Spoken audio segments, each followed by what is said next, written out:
व्यक्ति को कटोरा भर भर कर पिलाया। ऐसा नहीं कि इस क्षेत्र में कभी कथाएं नहीं हुई, बहुत होती, पर यदि आपको शंकर की भूमि पर शंकर की ही कथा सुनने का मौका मिल रहा है ना, तो ये उसकी कृपा है, ये उसकी उदारता है। चलो अच्छा, एक बात बहुत अच्छे से सुनिएगा।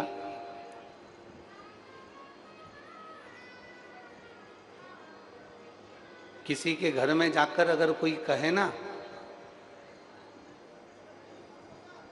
कि तुम्हारे लड़के ने बहुत अच्छा कार्य किया है, तुम्हारे पति ने बहुत अच्छा कार्य किया, तो उसकी पत्नी, उसकी बेटी, उसकी बहू, उसके परिवार वाले बड़े खुश होते हैं।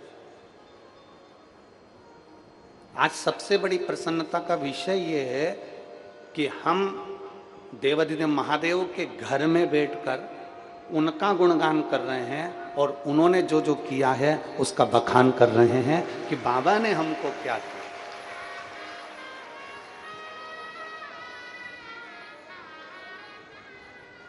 ये उसकी उदारता है, ये उसकी करुणा है,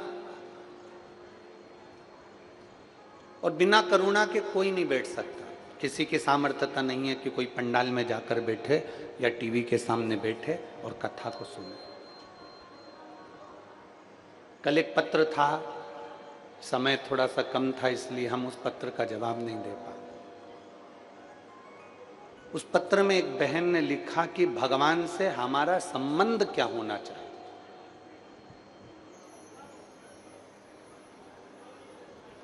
हम भगवान से कौन सा संबंध रखें?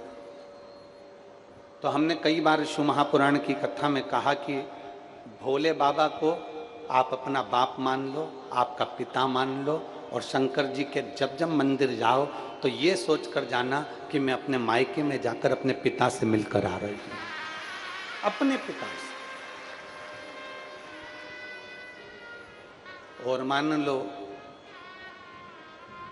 हम भगवान से संबंध कैसा रखें, और इतना भी आप संबंध नहीं बना सकते तो एक संबंध जैसे राम जी और शबरी का संबंध था, ऐसा संबंध आप और हमारा भगवान का और आपका होना चाहिए।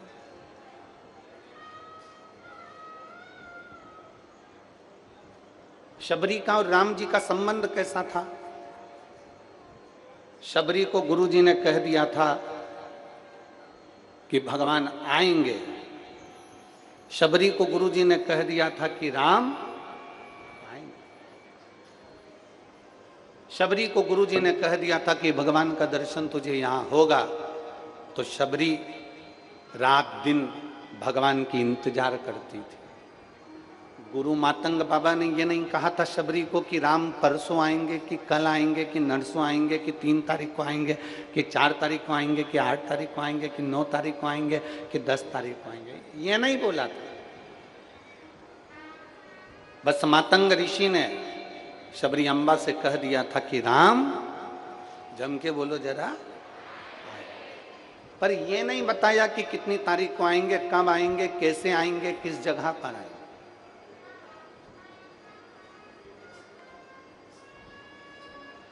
आप में से कई माताएं ऐसी बैठी हैं, आप में से कई भाई ऐसे बैठे हैं जिनको हकीकत में ये विश्वास ही नहीं हो रहा होगा कि अपने ओमकारेश्वर में कथा हो रही है, शिव महापुराण की कथा हो रही है, पक्के में कथा हो रही है।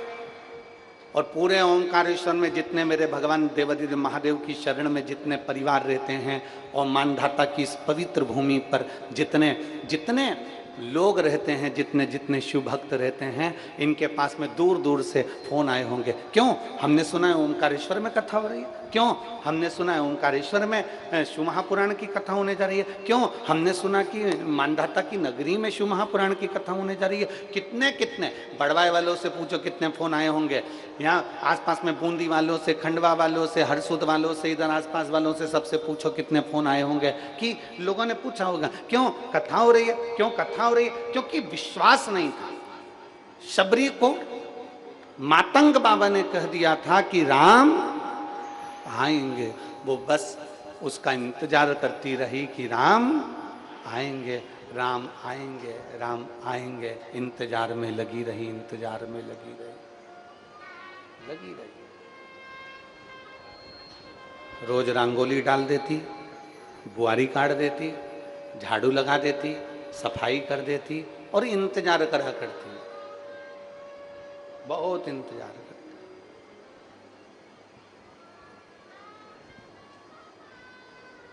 अब बताओ शबरी के दरवाजे पर राम आए कि नहीं आए? अरे बोलो तो जम के।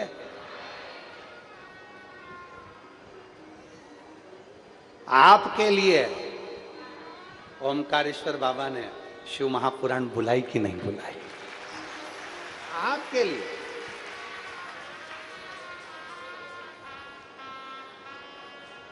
और मैं दोनों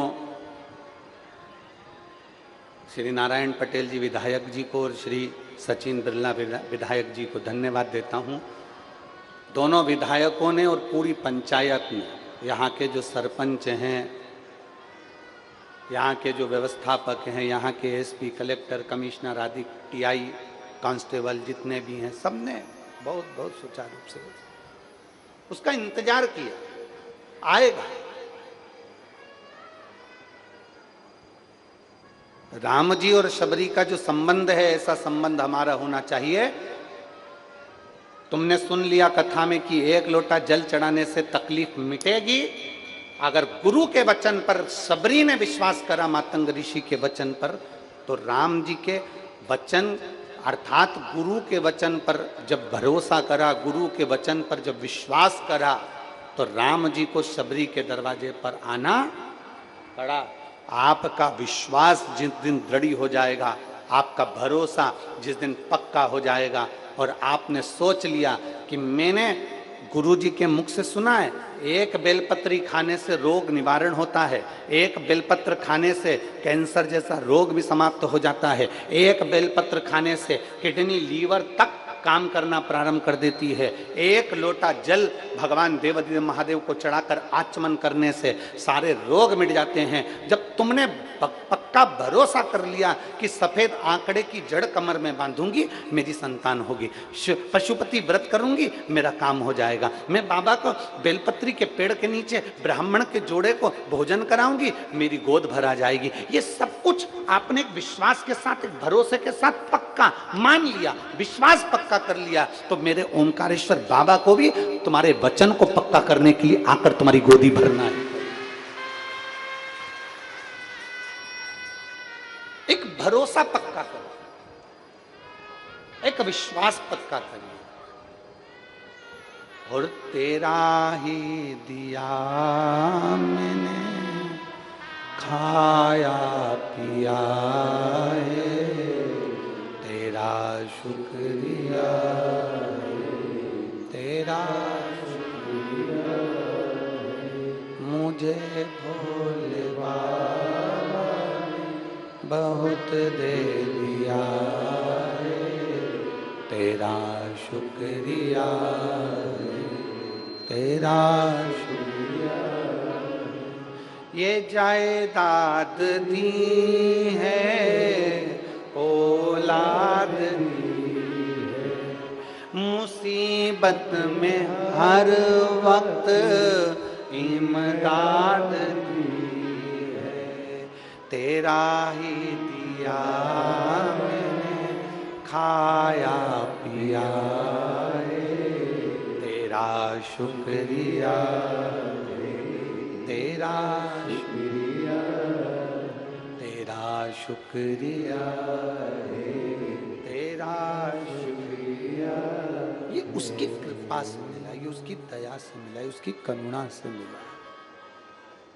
संबंध रखना है ना आपको, तो वो संबंध रखो जो शबरी और राम का रहा है।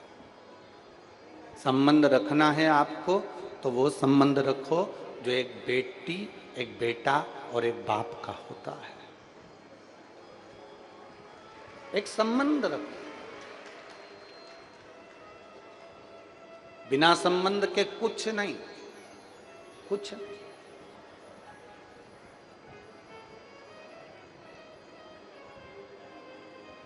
शंकर जी के मंदिर में पार्वती माता जरूर होती है, बोलो सही है कि गलत है? शिव जी के मंदिर में गणेश जी की मूर्ति रखी कि नहीं रखी?